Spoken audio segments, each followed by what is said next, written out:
Hello, it's your girl Monét, and you're watching The Exchange Rate, a talk show where I personally believe that daylight savings time has and always will be a crock of shit. Y'all, listen, y'all are not ready for today's episode, like not even a little bit. I'm like schwitzing, I'm so excited. The iconic Elizabeth Berkley Lauren is here. I don't know if it's Lauren or Lauren, but I feel like in my mind it's Lauren, you know? And later, I'm chatting with my new British babe, Vinegar Strokes. But first, let's get into the gig. Hit it. Music's playing.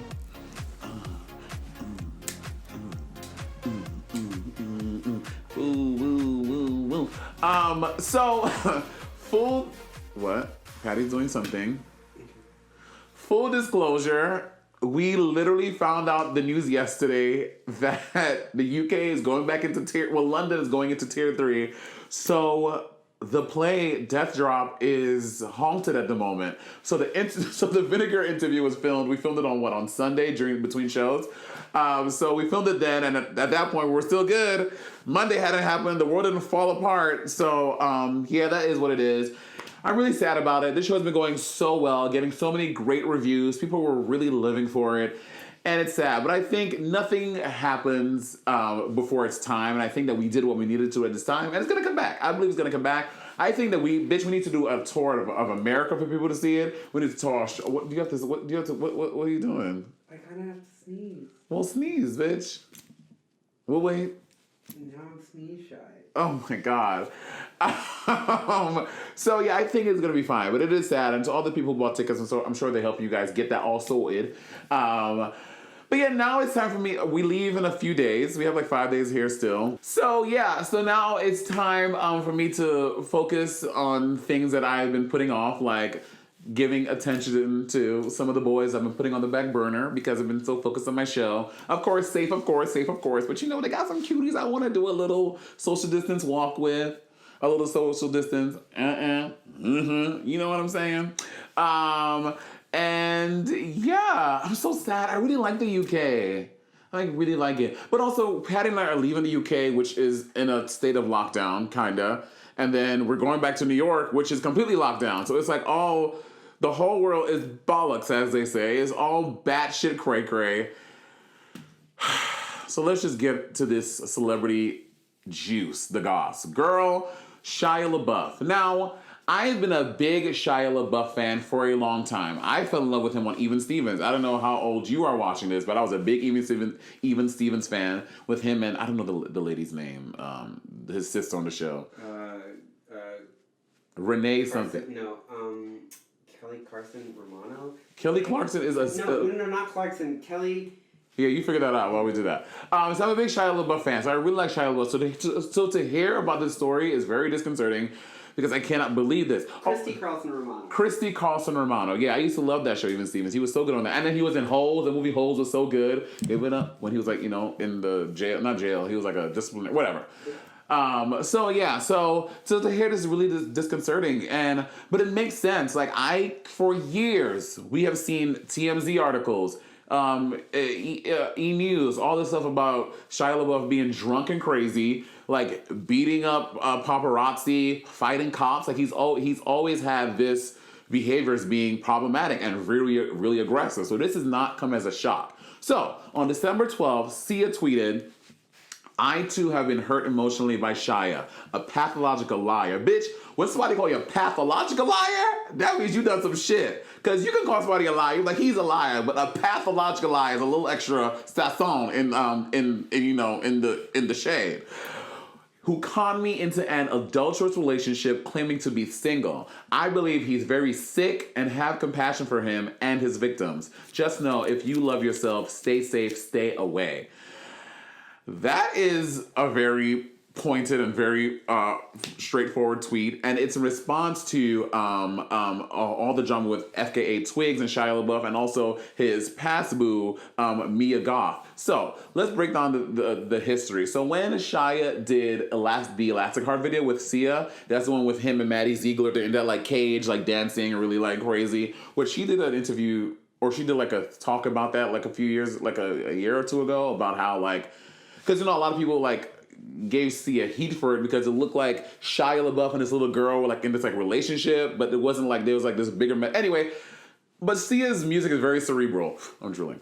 It's like always some like next level thing, so it's not that. Anyway, so that was what Shia and him and her collaborated, and apparently, allegedly, their relationship started around that time.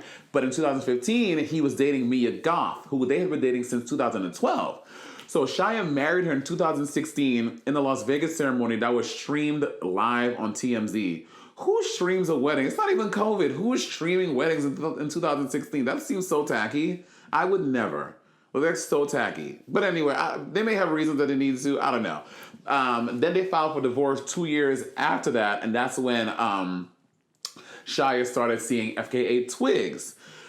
And that's when it starts to get real crazy. So FKA Twigs filed a lawsuit in February 2019 saying that while they were returning from a trip in the desert, Shia unfastened his seatbelt and he started speeding down the highway, threatening to crash the car if Twigs did not profess her love for him.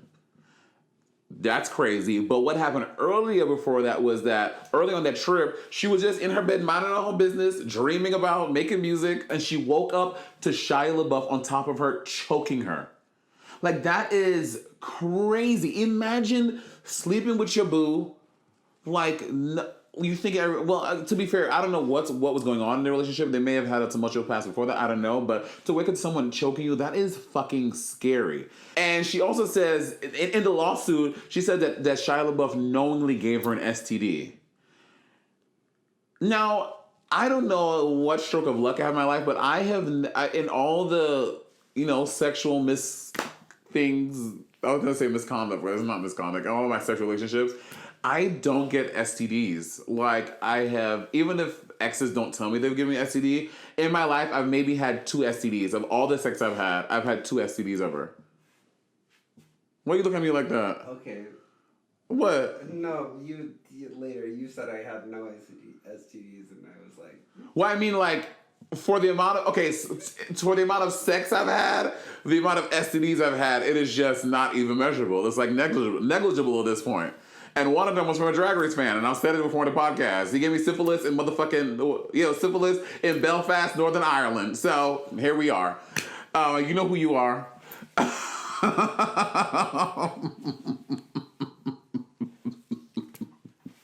It is what it is. But she's not the only girlfriend claiming that Shia has been abusive to her. Stylist Carolyn Foe said that while they were together, Shia... This is so even... It cringes me to even read it. Shia drunkenly pinned her to the bed and headbutted her until she started bleeding.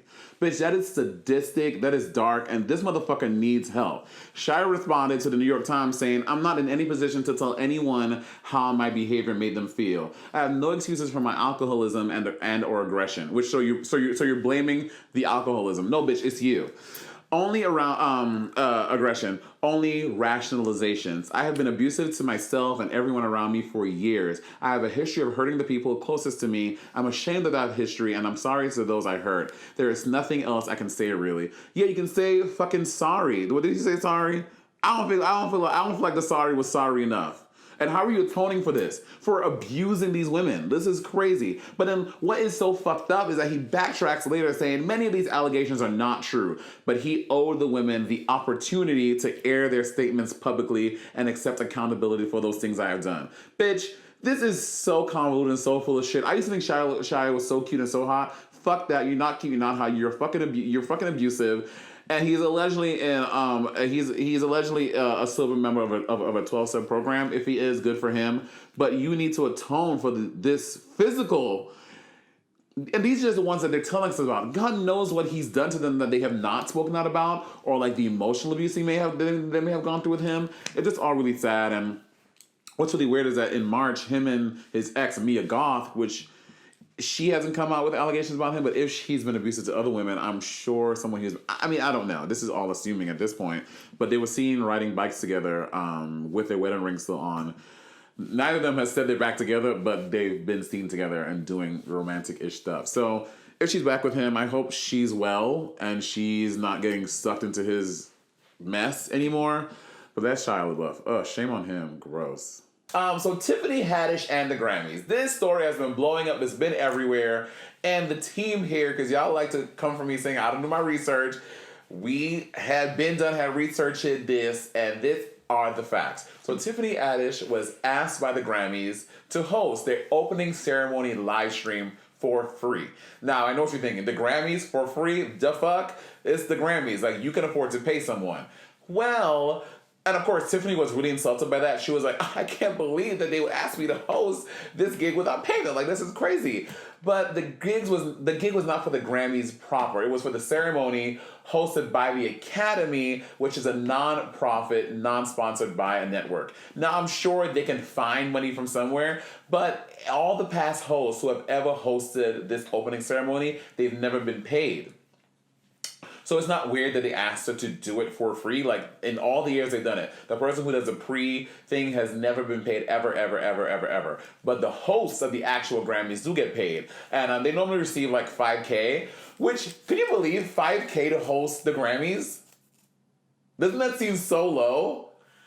Yeah, but I guess everybody's like, holy shit, I'm hosting the Grammys. Yeah. I guess it's like kind of prestigious.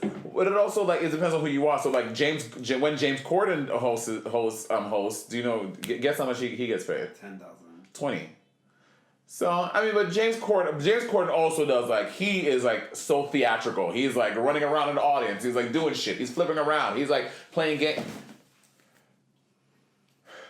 This fucking cat. Put her outside before I fucking literally destroy her.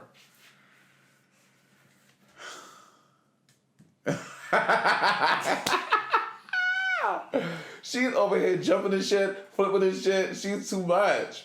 So, so James Corden only gets paid $20,000. So, Tiffany's point was, like, I have to spend, like, my own money on my hair, on my makeup, on my wardrobe. Like, it's all out-of-pocket costs. And people are saying, but girl, the exposure that you're going to get from this. She's like, bitch, I don't need exposure. She's Tiffany Haddish. She's one of the biggest comedians out today. Like, she doesn't need the exposure from the Grammys. Like, people will kill me with exposure. Like, you know, of course there's some things that I do for exposure. But when they're... And to be honest, when you do stuff for exposure, you're like, okay, well and good. But at some point in drag, I'm like, bitch, I'm slapping on this corset. I'm spending an hour and a half getting ready, putting my makeup on. I'm getting a costume made for this thing. And you want me to, and this is all for exposure. And sometimes, bitch, it don't even be worth it. I'm really so mad. I'm like spinning everywhere. Some people die of exposure.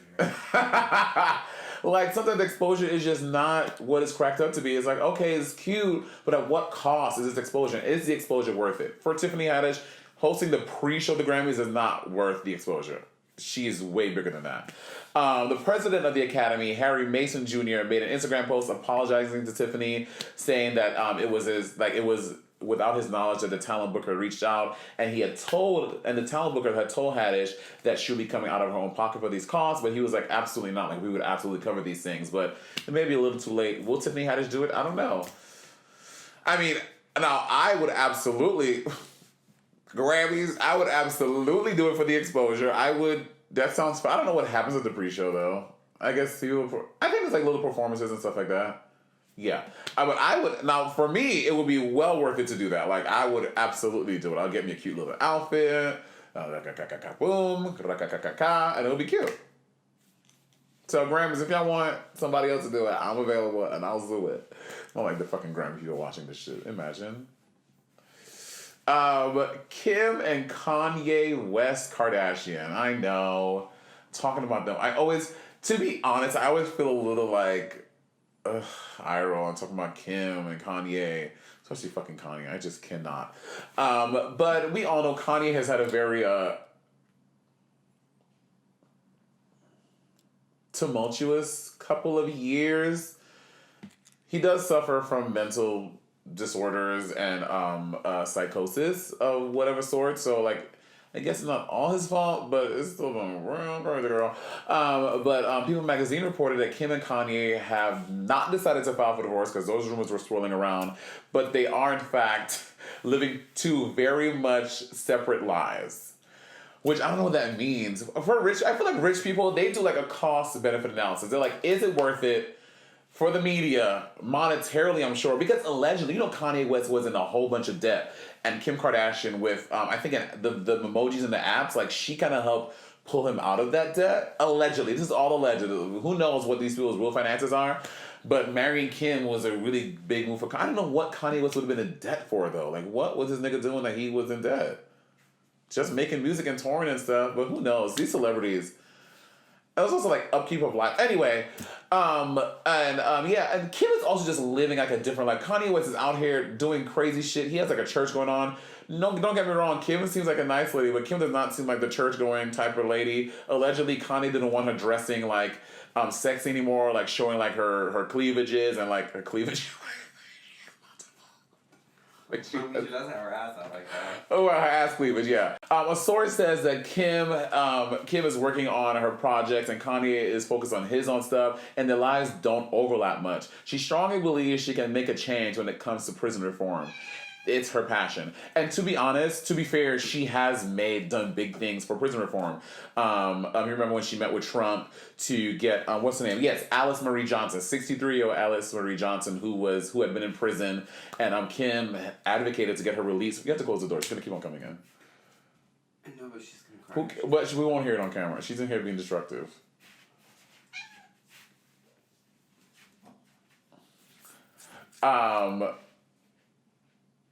Yes.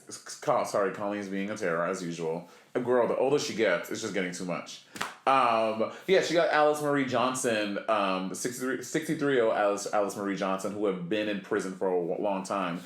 Kim advocated to get her released from jail in 2018, and she is taking it up like she's really taking the mantle with prison, with becoming a lawyer.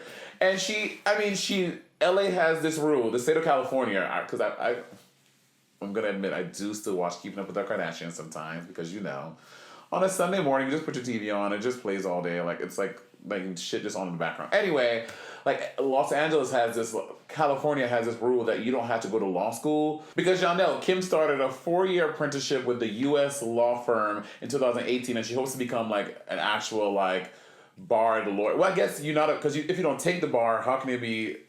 I don't know. California always got their own laws around everything. I think, like, on a federal level, like, if you want to be an attorney in the United States, you have to take the bar. But no, you have to sit for the bar. No, in the state of California, you don't have to. I remember, they talk about this on the Kardashians. It's like a 4-year, you basically go with, like, a lawyer, and she, like, reads through briefs, introduces through cases, and the lawyer kind of teaches you, and you, like, learning by being with them. If you do it for a certain amount of hours, whatever, you can become a lawyer. California is the most, they just be doing whatever. They're just smoking weed, they're just becoming lawyers, California's just beating to their own drum, and I guess work, that's fierce. Work. She would. I guess, but it's not her. Anyone can do it. If you move to California, become a lawyer, bitch. You're making money, cointadas. You can like hair like queer people, help queer people do stuff. I like how you're actively you're go find another career. She's also been meeting with Trump to commute the sentence of Brandon Bernard, who was convicted of murder as a teenager in 2000, and so she's like actively doing this stuff. And I can't say if it's really a passion, but she's doing the work to do it. And Keeping Up with the Kardashians just ended after season 19, or they've been on it for so long. Well, don't cry for them, girl, because they just did a crazy deal with Disney. They have a series coming out on Hulu. Kim has like all these like brands and all these lines. She just sued some brand for using. She just sued them for $2.7 million, and she won for putting out a product with her face on it that she never endorsed and yada yada. So Kim is the Kardashians. They just make money moves, and so Kim is really fucking busy, and Kanye West has been really busy too with his failed attempt at trying to run for the presidency. So they're doing their own things, and they have 5 kids now, 4 kids, 5 kids. So in my mind, they're staying together, for the optics, for the kids, and that so that the money is not getting all muddy and fucked up with who gets what and who owns what. Because girl, that would be such a messy divorce. Also, Kim is fully probably like, we're not getting divorced because you will be poor. You think so? I don't know. No, Kanye would, but he's like, I don't know. He's not gonna be like, I mean, Kanye's obviously not gonna be like, broke, but like, come on. Right. We know who's earning right now. Right. But you'd be surprised with all his church and tours and the Yeezys and this, like those sneakers, they sell, like, bitch, as soon as they come out. Literally, when I used to live in Harlem, the fucking Foot Locker used to. Like, I moved to London now. Back at home in Harlem, when the Yeezys come out, bitch, there are lines at the fucking Champs on Times Square, the Foot Locker by me, like, those sneakers sell out literally every time. So it's kind of making money too. But I just feel like, but Kim just has her arms so and doing all this shit. She just looks so really, she's a fucking octopus. So good on her, good on her, good on her. And shout out to India Moore. This is a really, really, really beautiful story. She just launched a trans Santa to send gifts to transgender youth because India is from New York City, from the Bronx. So if you want to look that up and how you can contribute to that and help LGBTQ, but specifically trans kids feel the love and the warmth of the holiday season because they've been displaced by their families or whatever, definitely look it up and see how you can help and contribute to the Trans Santa. I love that. Okay, so there's a Trans Santa Instagram. I'm looking at it right now. You guys are looking at it too. This is Patty's phone. So if anything shady pop up, this is Patty's phone. This ain't my phone. There's a Trans Santa Instagram that has 48.5 thousand followers. That's great. And it's like a virtual chimney. You can. I think oh my God, are these Christmas letters? Oh my God. These are Christmas letters from trans kids. My name is Riley. I'm a 17-year-old non-binary person. This is such a beautiful idea. Oh my God, I love this. And then there's, and when you click the link in the bio, it directs you right to Target and you can help buy gifts for trans kids. This is such a beautiful initiative. It needs more better work. And it's easy. And a lot of the items are priced at like very reasonable things. So like anybody can go on and buy like, for artists, there's like markers for like $9. Oh my God! You don't have to spend a lot to be able to help complete the list. Yeah, so they're not asking for PS5s. So some kids may, and if you can't afford to get a kid a PS5, by all means. But it's like a broad range of stuff. You can buy an artist some paintbrushes. You can buy a musician, I don't know, headphones. You know, like little things like that. So it's not like they're not asking for crazy amounts of money. It's just like whatever you can do. A lot of them are necessities. Yeah, necessities that these kids who are displaced need. So if you have the ability to do so, I know as soon as I leave here, I'm going to go to my apartment and buy some kids some stuff because this makes it so easy. Literally the easiest thing you'll probably do. Because I was like, I want to do it, but I was like, sometimes I get nervous because I'm like, I just can't like afford a lot. But then when you see like you can go to at least a lot of people's stuff and get like $10 items like love here that. And there. Spend like $100, $200, and you help like 20 kids. This is perfect. So shout out to India Moore. This is Fierce. Thank you. Woo! Y'all, I am legit so effing excited to be chatting with our guest. She's an actress, a philanthropist, an author, a mom, and a gay mother-tucking icon. Please welcome the stunning Elizabeth Berkley Lauren. Hi. Thank you so much for having me. Thank you so much for being here. Girl, I cannot tell you. Do you know that you're a gay icon? Like, gay men literally worship at the throne of Elizabeth Berkley Lauren. First of all, I feel like I could cry because that means so much to me. The support from the gay community has been huge. And, certain things I've been through in the industry, early on especially were pretty hard. But I have to say that feeling embraced and held up and supported in such a loving way has just made me so appreciative. I can't even tell you. And it's made me want to take even more risks and enough creatively to just go for it even more, to have the support like that. Anyway, so appreciative. I have to say, you are looking, the hair is right, the makeup is right, the tiara is right. You look a fabulous girl. Just for you, I mean, listen, Zoom kind of dulls the glitter, and so I'm not so happy about that, but I can see it. Okay, I'll go up close. I mean, coming on your show with no sparkle, that's just not right. It should be in the rule list of like the prerequisites. When you come on, you got to show your glitter. Come on. Thank you. I appreciate that. You know what? We are this is a note to the producers. Please send that in all of the marketing for the show. What's life without glitter and sparkles? Come on. Hello. So, Elizabeth, when you accepted the role of Nomi, did you realize that it would have such a cultural impact? Well, you know, I'll tell you something. When I first found out about the movie itself, I read it in the trades. Yeah. I read it in Variety. And a few people in my life called me to say, did you read this? They're looking for a girl who, you know, normally you get an appointment through your agent that then sets you up with the person and the directors and the producer. In this case, I got a few calls from friends who shared with me they read it in the trades. Then I ran out and got Variety. And they said, this has your name all over it. They need someone who can act. They need someone who can dance. The girl has to be your age. And she, you know, I've been dancing my whole life, 17 dance lessons a week. Yeah. It was like everything in one. And it was MGM and the team that did Basic Instinct. So I knew that the pedigree involved was, you know, they had just made Sharon Stone the biggest star in the world with Basic Instinct. Yeah. I had no idea that it would have the impact that it does have now, you know, being a cult classic and, you know, because at the time when it came out, it was not received so well. In 95, I think our culture wasn't really ready for something that audacious. You know, in Europe, story, you know, but in the States, it was brutal for a little while there, I have to say.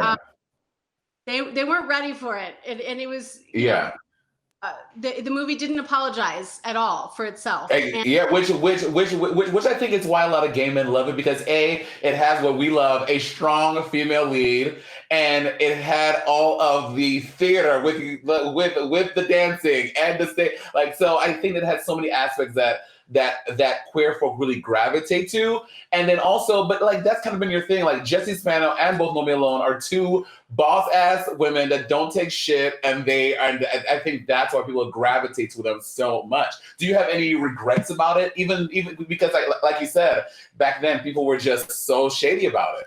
No, I have zero regrets. I think having regrets in life are just, that's a waste, right? I think for anyone watching this right now, there's nothing in life that is ever something you should have a regret over. It's either learn from it and move on, take the gift from what you got from that thing. I mean, I have no regrets. I'm not saying it was easy, you know, and thing to celebrate, like, 5 years ago, they did this incredible screening the day that gay marriage was made legal in Los Angeles. And I showed up at a screening because it was a real moment in the culture. And I wanted to say thank you to the community and celebrate with them. It was really important to me. But I will say, you know, like, you know, and I'm not someone that lives in my past. But as you're asking about the journey, because that's what it's been, you know, when it first came out, it was so brutal. And it's why the sweetness of it being embraced in this way is so sweet, because something that harsh, you know, as a young woman being also really, you know, I knew what I signed up for. I was not a victim. I agreed to play this part, and she was, you know, also in all her glory. and it all felt so safe at the time, and the aftermath didn't feel that way. And so I had to overcome that and find my resiliency and push forward with everything that I had, and to really find my confidence again. And I think we all go through that in life. Nobody goes unscathed. You know, mine was public. And then let's take a deeper step back in time. Saved by the Bell. As you know, this movie, this series was a show for a generation, and it has transcended that. People are still watching Saved by the Bell on Netflix, on Hulu, and I'm sure you probably get tagged and stuff all the time for such a show that had, again, something else that had such a very big cultural impact. How was your time on Saved by the Bell? Because in my mind, in my stupid young 90s mind, y'all were all best friends, y'all were all kikiing, but was that how it was being on a part of the cast? Well, I love that question, because so did you watch it like did you watch it Saturday mornings or did you watch it after school? What was it for you? I'm curious. So I watched it later. So I started watching it like in the later seasons because that's when I was because my older brother Sean would watch it, and then I was like, okay, this thing. But when I got a little older, I was like, oh, this is such a great show. And then I went back. I remember one Christmas he got the VHSs for the first.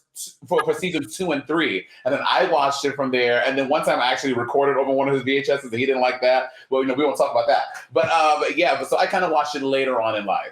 Yeah, no, I figured. But I was curious just because it has met people at so many different points of life. It's like either some people watched it coming home after school because it was in syndication, and so it has been hitting different generations through these.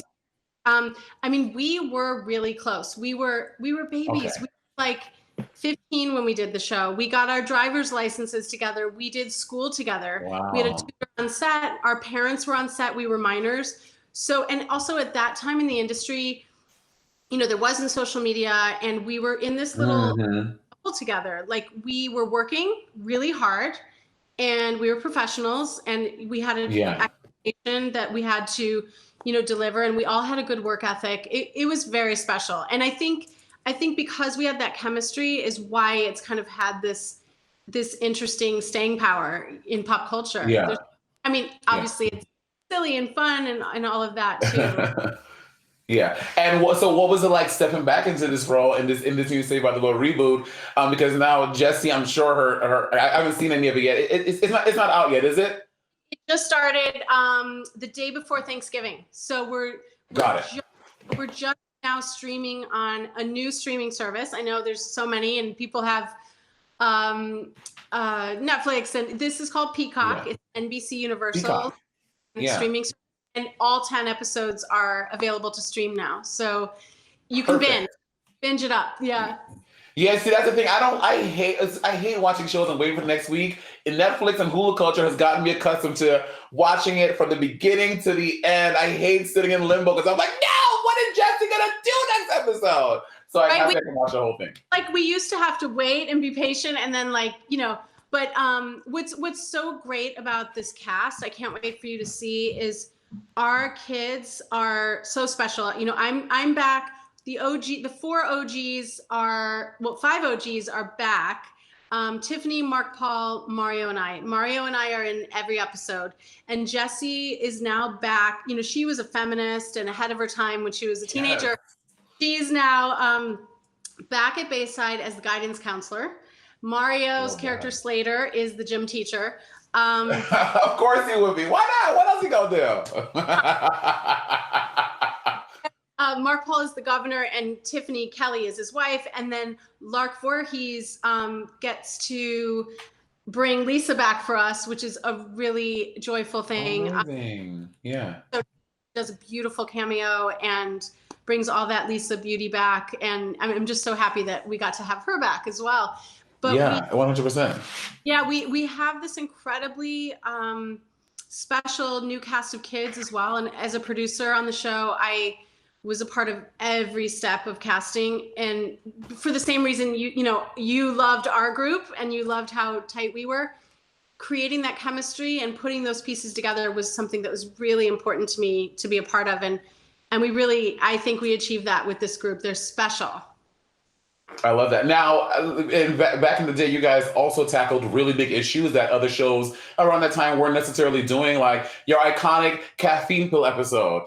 I'm so excited. Also, in New York City, it is a thing that drag queens, they take scenes from TV shows and they put it into their drag numbers. And I have a number that features a lot of clips of Jessie Spano in it, and a lot of queens. I'll find her Instagram and I'll send you some clips and stuff, and we'll talk with Kiki. Jessie or Nomi as well? Both. I have a number that has some Nomi stuff, and I have a number that has some Jessie stuff because I'm obsessed with you. I love you so much. God, I love you. You are so special, and it's just such a light. I just love you. Yeah.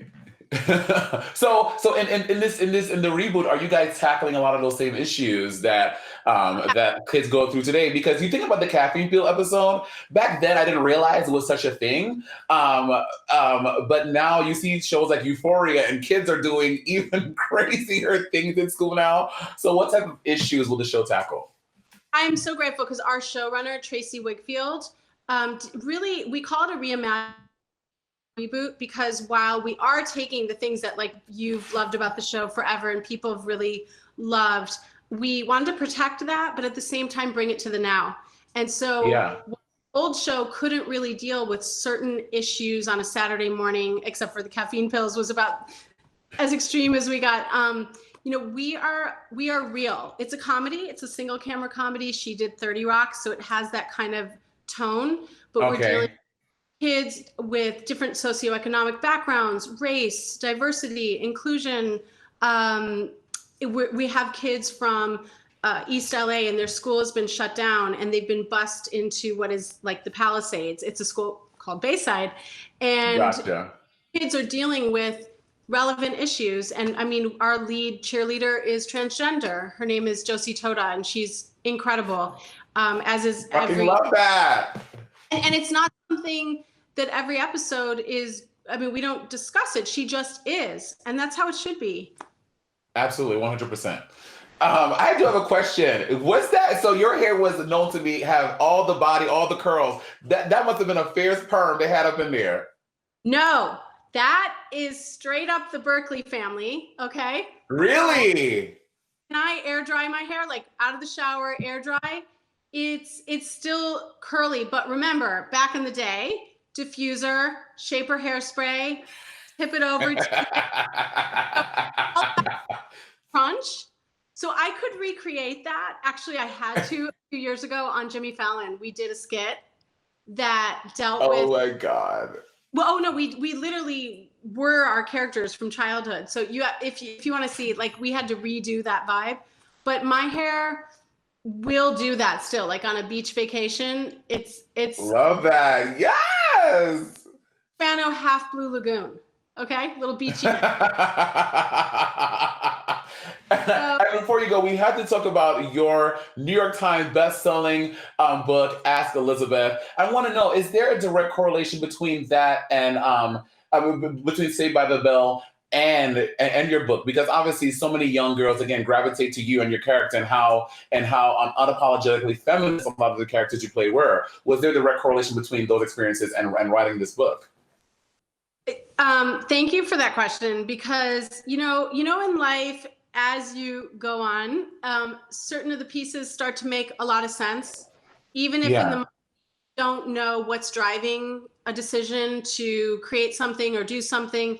For me, I grew up in a household where I have a very strong mom, and the women around me were pretty fierce. It's interesting in life, as you go on in years, you realize that how the pieces start to make sense, the path, even if it seems bumpy at a certain moment or you're unsure, there are certain things that are driving within you to take action in certain areas. And the one action for me in 2006, that was something that was burning in my heart, was a desire to be of service to girls. And I think it was because I wished I had had a safe place to really feel heard and to know that I was not alone in some of the issues I was going through as a young woman. And I have, and I'm lucky, I have like fierce women in my life. My mom and relatives of mine, my grandmas, they were all, my grandmas were strong for their generation, I have to say. And so for me, I wanted to make this safe space called Ask Elizabeth is what I named it. And it was for years now, 14 years now, I've been facilitating self-esteem programs in middle schools and high schools for girls on their football field, in their cafeteria, in their auditoriums. And it's not about me standing at a podium telling them how to run their lives. It's giving them the space, just like that saying, like, pass the mic. I've been passing the mic with them for 14 years, over 100,000 girls. And then we created this book, taking their most asked questions. I saw a theme no matter where I would go in the country. And we shared their wisdom, advice, journeys to help other girls. So it feels like an old worn journal or diary passed from girl to girl. Ask Elizabeth. I love that. I think that's really important. Well, I mean, you don't need me to say that's important. It is obviously something that's really important for so many young girls, because in 2020, in the past 4 years, lots of girls have, not even girls, but kids have felt so insecure about things. And it's nice to have that affirmation and giving them the prowess to use their own voices and to empower themselves. I love that. Exactly. I mean, even through this pandemic, the other day I did a really meaningful workshop with the East Harlem School. That school is for girls and boys. And so now I'm just opening it up, because it's not just something, it was specific to girls, but now I have a son. I'm a mom to an 8-year-old boy, and he has said, "Mommy, what about the boys?" And he's right. So, but that school was really special that I worked with them last week, because they are going to school now. And, during this time, we need more than ever to know we're all kind of isolated and need that connection. So it was a way for them to not just do their academics, but to come together and talk about the emotions of what we're going through during this time. But I'm so proud of you. Like in the West End, that is, I'll tell you, can you just tell me, you have how many more shows when you guys get back? So we did 2 successful weeks of shows, and we had opening night, we had press night. It was all great. It was selling super, super, super well. We were selling out, and unfortunately, they're shifting to tier 3. So performance venues and performance spaces can't do it. So we were going through January 17th, and they were extending us for another 2 weeks because of how well things were going. So we're going to take a little break. But I'll be back by the second week of January to finish up all the shows and give the people what they need in this very depressing time for a lot of people. I mean, you came there like as a light to kind of just bring people that gift of joy right now is huge. I was in the West End many years ago starring with Eddie Izzard. Oh my God. How did I not know this? I am an Elizabeth Berkley Lauren stan. He and I started the Queen's Theater on Shaftesbury. My neighbor, by the way, was Kylie Minogue, which was kind of cool. Oh my God. And we did probably about 5 months together. He and I starred in the Lenny Bruce story. And he's a genius. That was one of my favorites. So I'm just picturing you performing in London, like live theater. There's nothing like it. Like I've done nothing like it. Nothing. You performing in London, it's its own magic. And I can't wait for you to go back and do the rest, because there's something also about taking a break in a performance and then coming back. When we did Saved by the Bell, we did 7 episodes, shut down, and then came back to finish 3. And it's interesting to visit the character after that long of a break. So it'll be interesting for you. Curious to talk to you to hear how that is, like when you have that momentum and then you it's like a horse who's running a race and then you have to stop. 100%. 100%. We need live theater. It's the one thing that is so sad about right now. Like we need performances, and people I'm sure can't wait for you to come back. Elizabeth, let me tell you something. You may not know this right now, but we're about to be best friends. I'm going to slide them in your DMs. I'm going to be like, girl, let's talk. We're best friends. Yes! 5, 6, 7, 8, and we're going to do it. Okay. Okay. 5, 6, 7, 8. I love it. That's our new. Can we say hello, darling? Yes, hello. Elizabeth, thank you so much for being here. You are literally a ray of sunshine. I am so happy that you were able to do this. I'm excited to go binge Saved by the Bell on Peacock, and I can't wait to just re-enter the void of Saved by the Bell and just be at ease with some of my favorite characters ever. Yes, I hope, and I think you'll love the OGs and the new ones who are amazing. And I want you to DM me, or we'll exchange. I need to see the video. Okay, I want to see some of your new stuff. Yes, 100%. I will. Elizabeth, thank you so much. Thank you.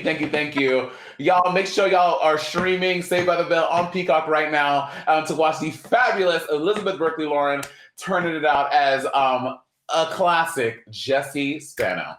Thank you so much. Thank you, my dear. Mwah, love you so much. I love you. There have been a few things I've become obsessed with as my time here in the UK draws nigh, and our next guest is definitely one of them. Y'all, make some noise and please welcome my new good sis, Vinegar Strokes. Wait, did I put too much liquor in your drink? Yes! Did I? Yes! Okay, let me tell y'all, people in the UK, okay, because y'all are so used to them measuring and measuring. And Yeah, it's free pour, isn't it? like America, majority of places are free pour. They're like, you want, well, it depends on how much the bartender likes you. True. And I always think, because I'm English, people are like shocked because I'm black and British, so they're shocked already. And they go, okay, yeah. And I remember when I went to Flaming Saddles. In the city, in New York. Yeah. I was like, okay, stop. No, it's fine. It's fine. The guy was like, Dev. I was like, yeah, so this gin is this much gin and a splash of tonic. So I was fucked. Well, also, when I went to bars, so when I came, I forgot who took me there when I went, but I went to Metropolis. In London? In London. Oh, in East London. In East London. Yes. I think it was with Naomi. Yeah, maybe. It's got the poles. The poles at the bar, and then Jodie Harsh was DJing. Oh, was she? And then like the guy who was like a big fan, like the bartender, he's like, oh my god, all that stuff. And then I'll order my cocktail. Yeah. And then he was like measuring. I was like, if he's like a big fan of mine, and he's like, he's gonna give you a little splash more. I have never ever seen anyone free pour in the UK ever. No. Is it like illegal? It's not illegal. I just think it's like protocol. This is what bars do. They measure to keep the British public safe from being drunk and being a mess. Well, but bitch, clearly it doesn't happen. I'm about to say, we leave the show on a Thursday, Friday, Saturday, and it is lit outside. People are crazy in London right now. People are carrying wine bottles, just free pouring in their mouth. You don't have that, do you? You don't have it. It's like get that paper bag. Yeah, you can't. But here we're just like York. get the Lambrini, get the wine, drink it, all that kind of stuff. Yeah, we don't give a shit. We don't care. So Vinegar Strokes. Vinegar, you're on the exchange rate. I'm on the exchange rate. The strange rate. Bitch, you had one sip of your cocktail. Like, girl, I'm on the exchange. I'm on the exchange rate. No, I'm very excited. Thank you for asking me. Of course. I'm genuinely a fan of this show. Like, I genuinely watch you on YouTube. Yeah. I saw the episode where you cussed out, not cussed out, but you called out Gia Gunn. Well, okay, Gia and I famously had a week. But I agree with you. I'm sorry, Gia, but it was shady. You know, Peppermint was also. Do you know what I mean? Yeah. So yeah. But then Gia came on the show, and then we had a moment. So we're all good now. I love But Gia. she looked that white suit. She looked great. Oh, she looked so good. Incredible. I was like, I hate you. She looked so hot. Yeah. So the first time I ever met you was before you went Drag Race. Was when I was touring the UK. Yes. And I came back to Jamie. So Vinegar Strokes famously was in the musical Jamie. You played Sandra Bullock. Sandra Bullock, based off Sandra Bullock. Right. And obviously I was more camp than she was. Bob and I had this debate. Do you think that Sandra Bullock and Julia Roberts look alike? No. Thank you. Bob. Are you joking? Bob thinks they look like identical twins. Is there like a glasses store, Specsavers equivalent in the New York? Like, he needs to go there. They look nothing alike. Literally nothing alike. One is white and ginger, the other is Sandra Bullock. Do you know what I mean? You know what I mean? Nothing like each other. Do you know what I mean? Sorry, Bob. Do you know what I mean, Bob? Do you know what I mean, Bob? So that's when I first met you. Yes. And then obviously you famously went on to Drag Race UK. Yes. And I'm not trying to shade the other girls. And to be fair, I've not spent a whole bunch of time with the other girls, but you are larger than life. You are a ball personality, and you are really great to be around. Oh, thank you. Yeah. Thank you. You're so funny. It's been so weird, like, doing Drag Race UK and then kind of where life has kind of taken afterwards. And I'm a big believer, I'm sure you might agree with this, it's like, it's not even what you do on the show which is important, it's what you do afterwards. Girl. You know? Girl. When did you go off your first season? My first season, I was 6th place. 6. So, okay, so in theory, people might say, you went quite early, so you're probably going to be a person who's not going to be remembered or whatever. But I'm like, hang on, I went off 3rd, fine, but I made sure that I kind of worked my ass off, like from that. Whole and season, now we're back in the West End. Yeah. There's bits and bobs already booked in for next year, which are quite big. So I'm just like, do you know what I mean? It really isn't what you do on the show; it's what you're doing afterwards. 100%. And then some people think that just doing the show is this instant.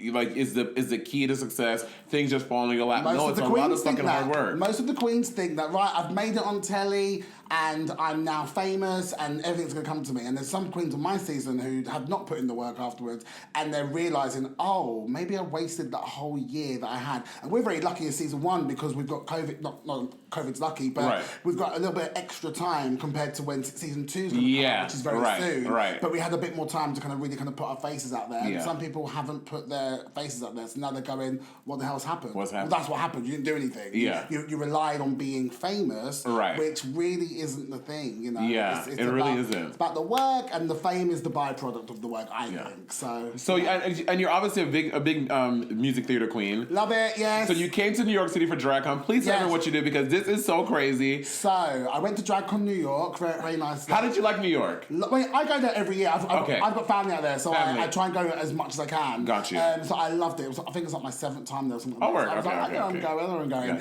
But it was did you ride the subway?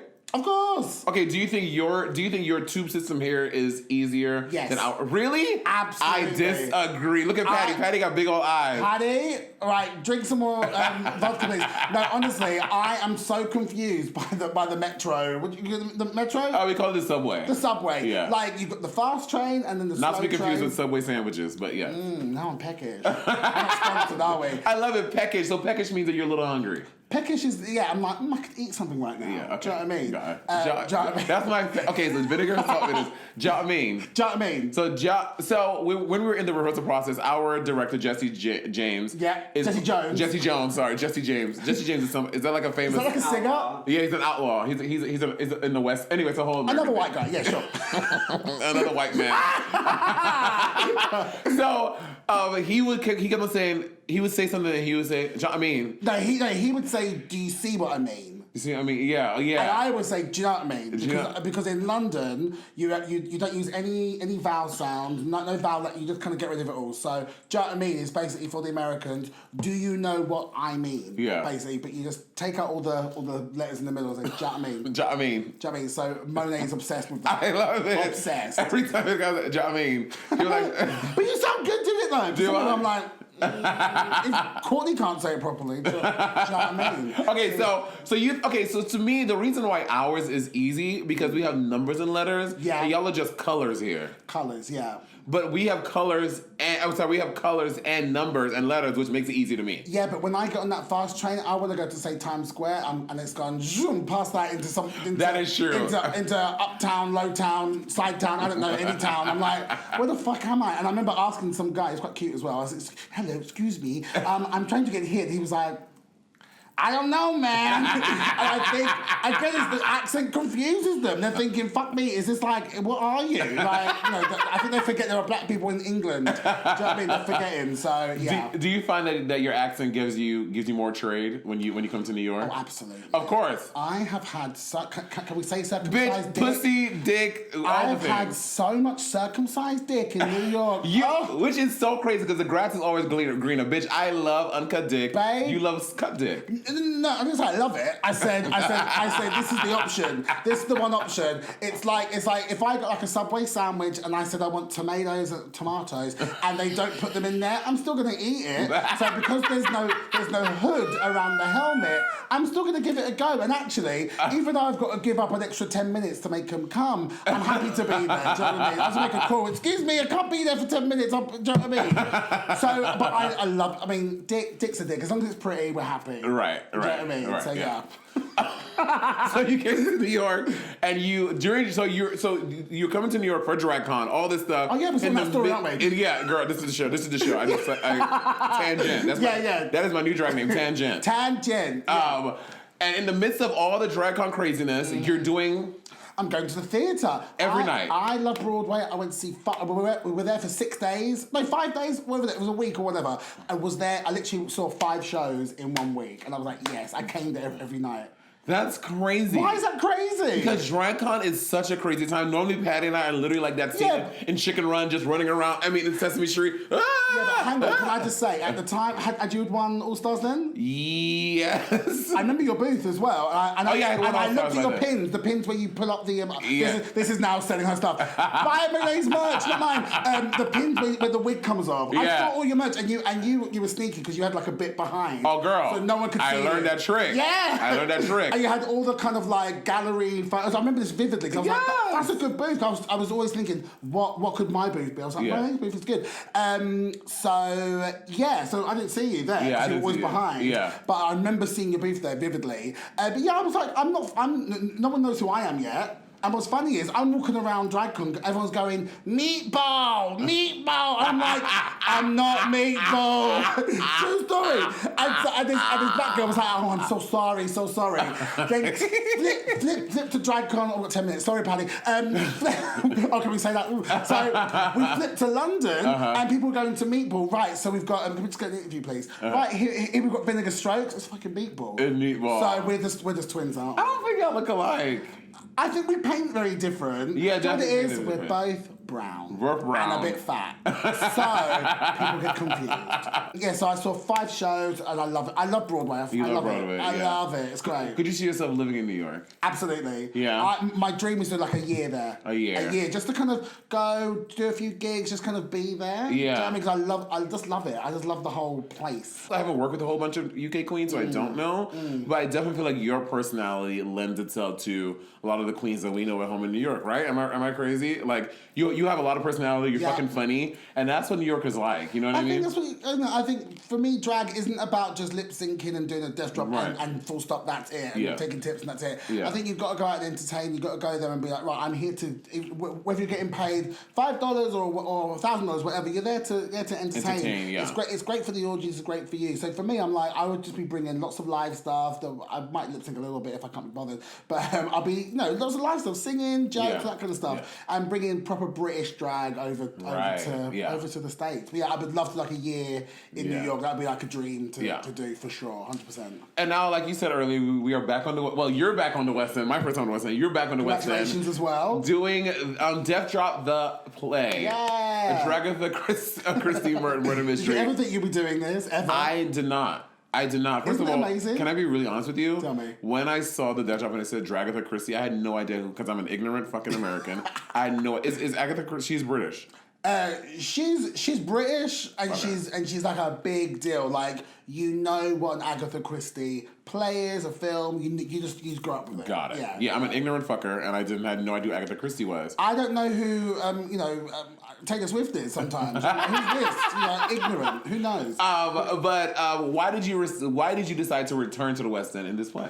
COVID, money, job. Apart from that, also like for me, like I'm an actor. I'm a dragter. That was my thing on UK. I was I'm the dragter, drag queen who acts, actually does drag. And one thing I really want to do is kind of bring back that notion that drag queens can really act. A bit like Divine, like bringing back that kind of thing of sure, it's a man in a wig, a man in a dress, but actually, acting and film and stage is a big part of what drag can be and can bring to a piece. So for me, I read the script, I was like, this is hilarious for one, and I heard who was potentially going to be in it. I was like, half of these guys are my friends who I work with on the scene, and obviously to work with you, work with Courtney, it's just a nice kind of mix of this is a cool cast and stuff, and it's an interesting place for me to go, for people to see me in a different light and go, oh, that's what she does. Yeah. So and you're also so funny in it. Oh, thank you. There was a moment last night where Vinegar in Act 2, Vinegar has this fur shawl. Not real. Not real fur. It's literally from a dog store. Yeah. It's a skunk. It's a dog douche. Yeah, it's like a dog toy, and they took out all the stuffing and stuff, and then it's got like a little honky. So the thing goes. There's a little squeaky bit on the end. That's why we used it. So there's a part in the play where so I don't want to ruin. I don't want to spoil, but there's a part in the play where Courtney says something and Vinegar reacts, and she goes, "You bitch," and then she squeezes the. And Courtney is literally laughing through her lines now. I've never seen Courtney crack so hard. Like. I'm not a good. I mean, sorry, I am a very good fake. Like I can literally open my mouth and be like. That's good. I'm doing that and laughing so hard. And then Dizzard's laughing. And then Holly, the biggest clown of all of us, she's just straight face. She's like... Yeah. But that shit was so fucking funny. You're so funny. Do you know what? I just think this whole run, even though we've not finished yet, we're on until mid-January, hopefully a bit longer. Yes, get your tickets. Yeah, DeathDropPlay.com. If you can get here, come and see us. Yeah. But it's just been nice just to do something funny and just and actually do some proper acting as well, because even though it's a farce and that kind of stuff, I'm sure you feel the same. It's proper acting. Yeah. And I think that's the interesting thing for people. They're like, oh, these drag queens and kings, might I add, can actually act and can actually put a story out. Can I tell you? I've told Courtney this. Yeah. I don't know if I said it on our interview, but for whatever, I don't know what it is, I am so attracted to Louis. I think it's the way that Louis... You need to see Louis Cypher not like out of the old man drag. You need to see him in his actual drag. Imagine like Adam Lambert meets like Jesse Jones, director, Chavi with a big cock, and because it's the way that Louis just commands. Yeah, Louis fit. Like Louis really. You know fit. what I mean? Yeah. I'm like, okay, Louis. Yeah, Louis got it going on. Louis Cypher. I need to find him on Instagram. I tried to find him on Instagram. It's MX Louis Cypher. See, I can't what? Okay, you know what? That's me being shady. Maybe what he wanted to was taken. Maybe Louis Cypher is taken. When people have like _TTRP Louis X ... Cypher, it's too much. Like how do we find you? I know. Well, you can't. You can't. You know, you just disappear into the wind. Yeah. You know? So after Death Drop Play in January, do you have what exciting things for next year can you tell us about? Oh my God, that you can't talk about, because I know a lot of stuff you can't. Well, I haven't been told that I can't talk about it. I'll just say it. Fuck it. Yeah. So I will be going over to Denmark next year because I'm performing with the Royal Danish Opera. Word! I'll be the first drag queen to be on the actual opera stage. We've got like a full orchestra, and we're kind of creating this brand new show for World Pride. I am so jealous of you right now, babe. I'm playing like this this motel receptionist. You ever see what's it called? American Horror Story Hotel. I never saw Hotel. So after Coven, you don't need to watch American After Coven, after Gabourey Sipperdate, you don't need anything else. I just auditioned for a role for American Horror Story. Where's your name? Hire her. She's very good. Please hire her. The ratings will go right up or down. We don't know. Or to the left.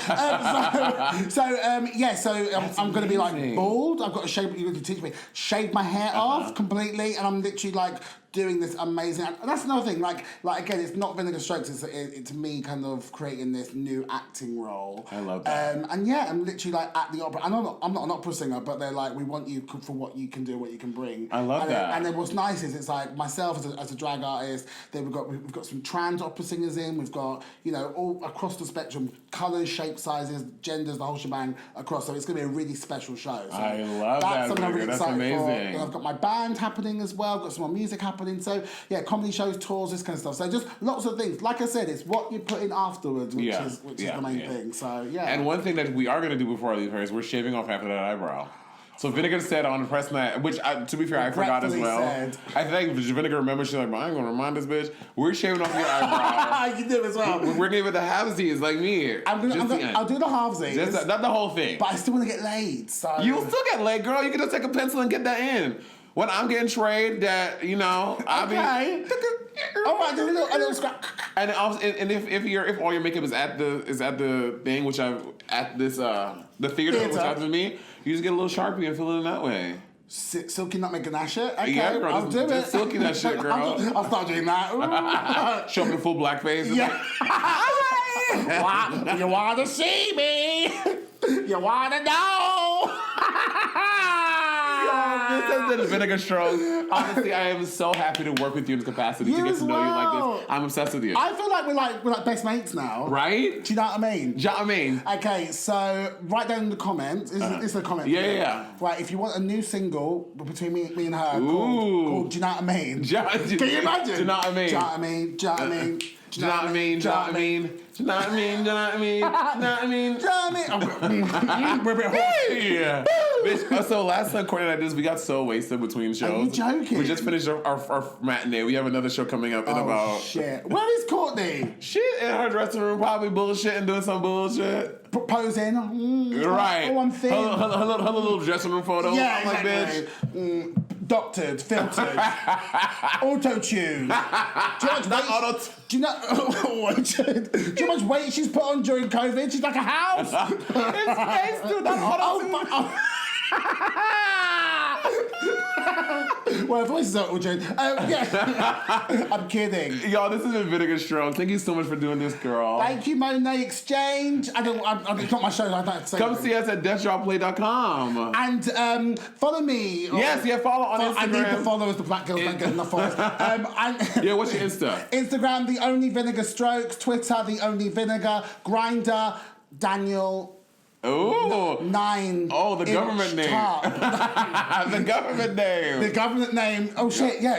It's the government name. Yeah. This breast will Or see you. the parliament name. The parliament. No, the government. The government. Okay. Yeah.